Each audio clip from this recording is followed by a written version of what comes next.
Sinibingelele-ke sinamukele ku-TV enkulu kakhulu Emakhaya TV. Namhlanje silapha kwaZondi, silayelwe lapha kwathiwa ake niyobona Amakhaya TV lapha khona inyanga enkulu enamandla kakhulu okufanele beyibone abantu. Sizoyibona-ke le nyanga ukuthi isitshele ukuthi kungani abantu bakule ndawo le yaseNquthu beyidumisa kangaka futhi beyitusa kangaka. Sikubingelele sikwamukele Zondi. Siyaphila kakhulu. Angazi noma ngizothi umkhulu Zondi, noma ngizothi inyanga uZondi, noma ngizothi uDr Zondi, ngoba hey noma uprofessor semaningi amagama enibizwa ngawo.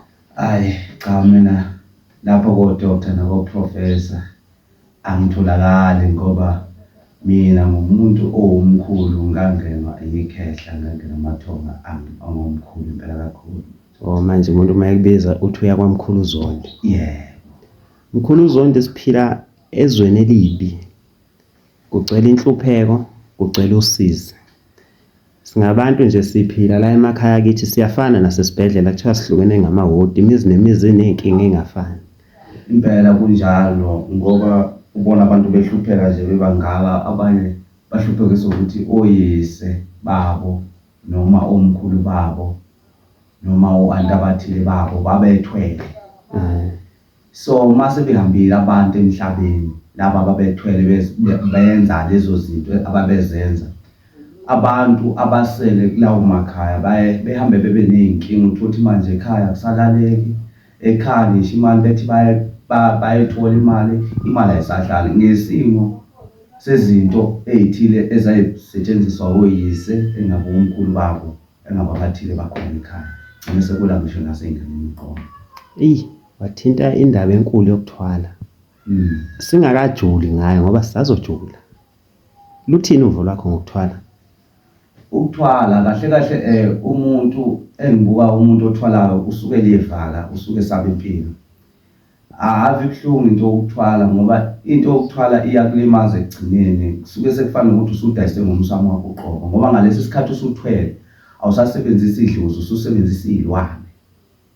Ngaleso sikhathi wena idlozi sekunayo indlela lezo zokuthi wena idlozi uthathile walidayisa walithumba ney'lwane lezo suyisebenzisa manje ukuthi manje abanye bakhona emndenini abasakhoni ukukholelwa kakhulu edlozini noma benzani.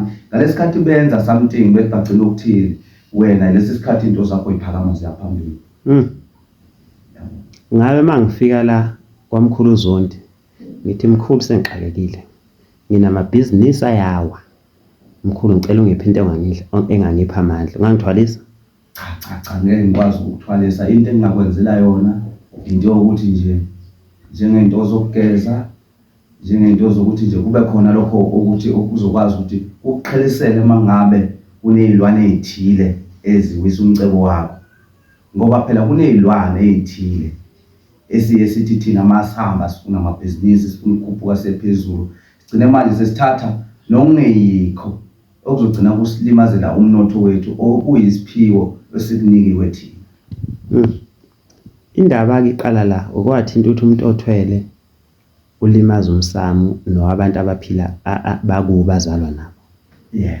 Nakho-ke sebeyafika abantu ukuthi mkhulu ekhaya siney'lwane esingazazi. Besisola ukuthi abathakathi kodwa ley'lwane uyasola ukuthi ngathi ezikamkhulu noma ezikababa noma ezikamalume owayecebile, kodwa manje ngathi sey'limaza nathi ngoba kuyakhulunywa kuthiwa ney'lwane ngathi ziyathanda nokubhebhana. Mhlawumbe seziyasibhebha, mhlawumbe seziyabulala la ekhaya ziqeda ukudla. Ngabe umuntu uma efika kwamkhulu Zondi nalolo nkinga le usizakala kanjani? Uyasizakala kakhulu ngoba into yokuqala ngike ngizwe ukuthi mhlawumbe abanye bayahamba bethi bayofuna izinto eziwusizo njengalokho ukuthi uhlushwa izilwane umuntu akasakhoni ukulala ekhaya. Zibulala yonke into ekhaya, zilala nabantu besilisa, zilala nabantu besifazane, zigila imikhuba, abanye abayitholi ngisho iy'ngane ngenxa yalezi iy'lwane lezi. ziyakwazi ukuthi zilimaze iy'ngane, zilimaze ngisho inzalo ebantwini. Kodwa uma sokusiza siyakwazi ukuthi thina sikwazi ukuthi sikunike something noma intelezi, sikunike intelezi.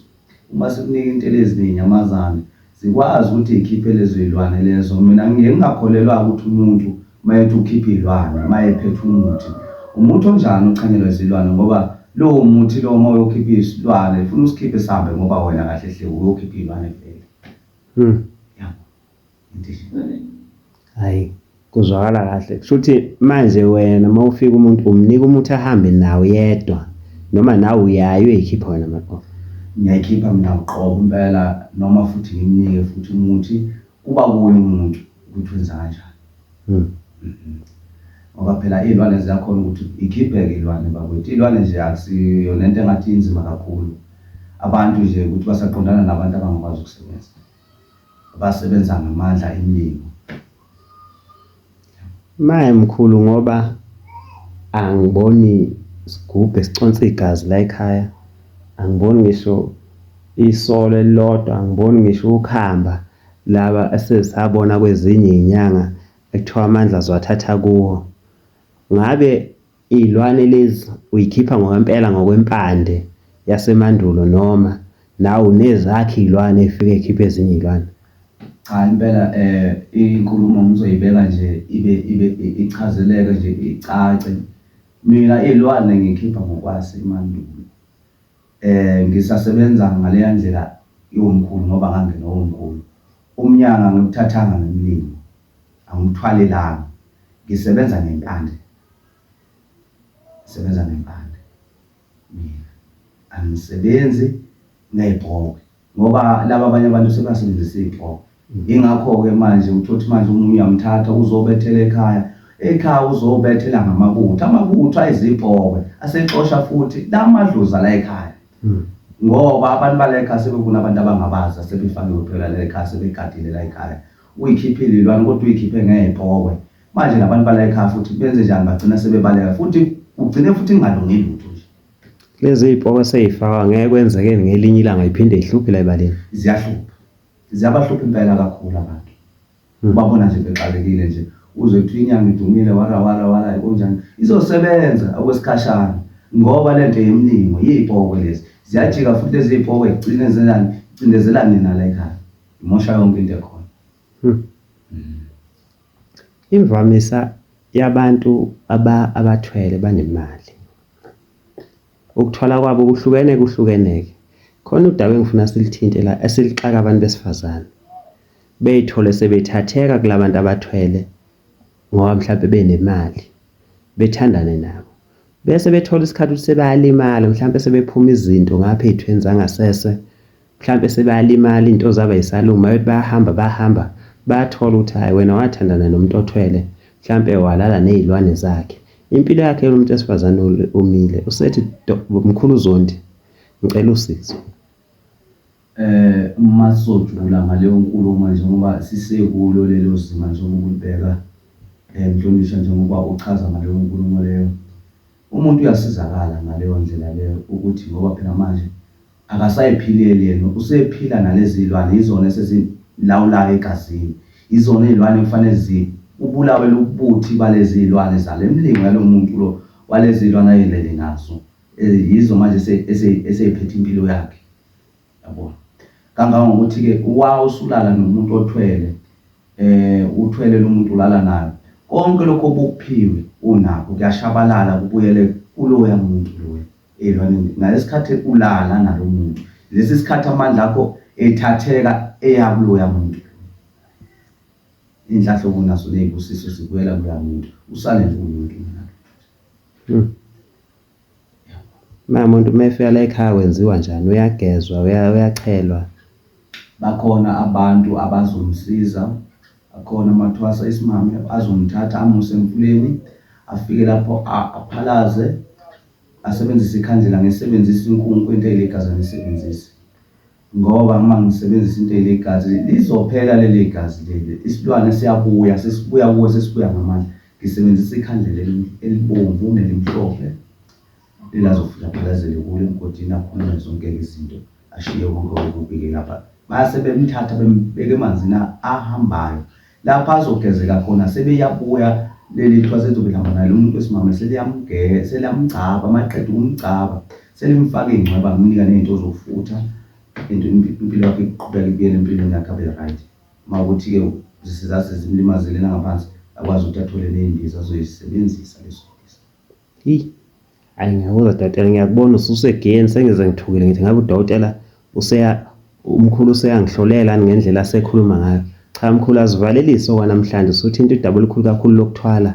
Mhlawumbe sobuya ngelinye ilanga nabantu bazosho la ku-comment section ukuthi bayibona kanjani lento le oyikhulumayo, kanti mhlawumbe sesingathanda ukuthi sizivala nje, umkhulu asho ukuthi owakuphi, utholakala kanjani, ama-direction akhona, zithini futhi iy'namba zakhe.